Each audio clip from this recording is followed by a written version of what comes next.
Recently I covered IKEA water leak sensor. After that I covered the newly released Sonoff water leak sensor. Today we are going to look at the SwitchBot one and what makes this a bit different than the others. For some better, for others worse. But there is also one catch if we look at Home Assistant. We'll start in a couple of seconds.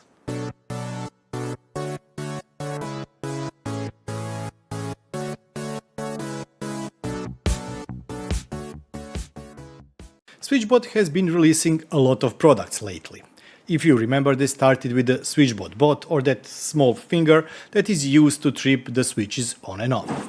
With that they released also Mini Hub, which was used to connect this device to the internet and allow you remote access. What makes SwitchBot different than the other brands that I usually cover on my channel is that they don't go the Wi-Fi way, usually and mostly, and also they don't do Zigbee or Z-Wave. Instead they are using BLE. Because of that, in the past we had issues on connecting SwitchBot devices inside Home Assistant, but nevertheless I decided to stick with SwitchBot and I'm still using it daily in my home. Couple of curtains are controlled by SwitchBot, door sensors. I also use a lot of temperature humidity sensors. K1 is also one of my favorite vacuums that I'm still using daily at my home. But this one is even a bit more different. I've already mentioned that most of the SwitchBot devices are using BLE, but there are some devices that use Wi-Fi. For example, K1 is using Wi-Fi for a connection, and also cameras are using Wi-Fi because, yeah, you couldn't, or it's very hard to do streaming via the BLE. But this device, I was expecting it to be the BLE device. Quite opposite. This device is Wi-Fi device, and that may be the catch why this device stands out of the crowd. In my opinion, it's better than IKEA and also Sonoff. Why? That means that you do not have to have any kind of a hub in your home. All you need to do is have this device, Wi-Fi network and mobile app to connect them, and that's it.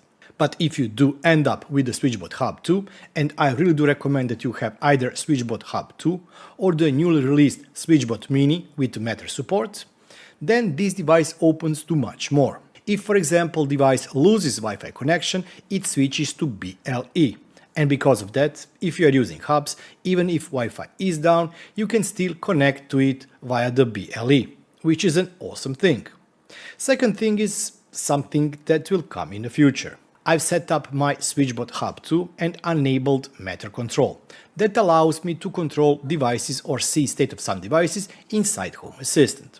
While this device still doesn't have Matter support, the Matter support will be coming later this year. And that means that even if we currently do not have this device in Home Assistant, either via the Wi-Fi or BLE, because actually BLE is just a backup connection, we should and we will have it inside Home Assistant when Matter is enabled or new firmware is released. But let's stop talking about the general things and look at this device. Currently this device can be bought in two different versions.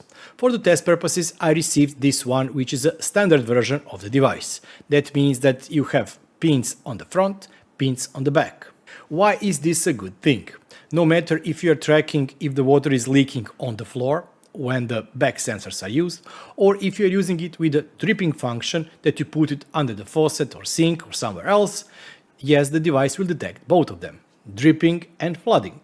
But there is an alternative version called Cable Edition, which includes cable similar to, for example, what the Sonoff has, but for Sonoff you have to have external cable. Although this cable is a bit different. In Sonoff case, the whole cable is a water sensor, so you can, for example, surround your washing machine and it will detect no matter where the leak goes. In this case, no, the cable is plain cable and it will only detect it where the contacts are. Which, on the other hand, is also a good thing because, yes, this device can have two functionalities. It can detect, in case of this installation type, if there is a water leak, or if water drops. So yes, you can also use it as a pond detection device, where it will notify you when you have to fill in the pond water, or for the aquarium if the water falls low or something similar. Plus, of course, you can also use it as a normal water leak detector, put the sensor somewhere under the machine or near the machine, and have device located somewhere else. Also, one good thing about this device is the water rating or protection rating. it is IP67 rated. That means that it can be submerged in 1 meter water for around 30 minutes. But remember, this is just a precaution. Do not keep your device submerged, because after some time it will leak. Inside the box with the device that arrives, you also receive a couple other things. First, you have batteries, so you do not have to splash out for extra AAA batteries. 2 of them. Also, there is something that looks like guitar pick, or if you like to disassemble things, looks like fix-it tool to remove the displays. And this one is used to open up the case. The case is really sturdy and strong, and it includes the rubber seal. That seal prevents water from leaking inside the battery compartment. Unlike IKEA one, this one has a bit more water protection. I did mention previously connectivity. If you want to set up device without the hub, and unfortunately I cannot show you because I've set it up through the hub, the process is almost the same as the process setting it up with hub. You need to have SwitchBot app, you click on Add Device, select Water Leak sensor from the list of the devices, and select your Wi-Fi SSID, and also type in your credentials. More or less, this should be it. The pairing process, overall configuration process, should be done in a matter of minutes.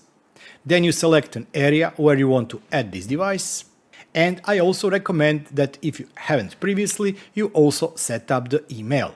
That way, if you have a water leak, you will not just hear the beeping sound if you are at home, and by the way, yes, you can control the intensity of sound, but you will also, besides the notification in the app, receive email, and the list can have up to 10 different email addresses, which is an awesome thing that I haven't seen a lot of companies do. We have mobile app notification, we have buzzer or speaker inside for sound notification, plus 10 email addresses can be listed for water leak detection notification. As with other SwitchBot devices, the app is really optimized. On the main screen, you can see everything you need to see. You see if there is a water leak or no by not just display of the text but also the color of the screen. You have a log where you can check the latest events, and yes, they can be test events if you, for example, just press the button on the device when it will beep and pop up in the app, but also notifications if there was a real water leak or not. Also, inside the app you can configure simple notifications or automations. There is already one that is preset, you just need to activate it to get it working, and that one allows you to receive notifications when there is a water leak. In the demo video SwitchBot has recorded, you also have option to, for example, bind this device to, for example, camera. If you have a pan tilt camera that is near where the device is located, when the notification for the water leak is detected, for example, you could turn and point the camera that way and also get notification on mobile phone. So by quick glance you can see if there is water leak or not. Also, unlike other devices, when this device gives you notification and it beeps, what you have to do to stop beeping if you are working to fix the water leak is just press the button. It will mute the notifications so you can concentrate on your work and stop further flooding. But one thing I do like and one thing I did already set and configure is the volume of the sound. In this device you can configure 4 volume levels, or actually 3 because the last one is off, silent. You have high, medium and low. In devices like the IKEA water leak sensor or Sonoff water leak sensor, I haven't seen in the application option to change the volume, and I really would love to have that option. In terms of battery life, I don't know, I have this device for around 3-4 weeks or maybe 5 weeks now, and the batteries are still great. But SwitchBot is stating that the batteries can last up to 2 years, which is a pair, for example, with the Zigbee devices that have same battery life. Or in IKEA case, it's even better because they are using rechargeable batteries.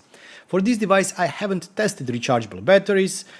This is something that I will do in future. But I did mention Home Assistant. Currently this device is not supported with the internal SwitchBot BLE integration.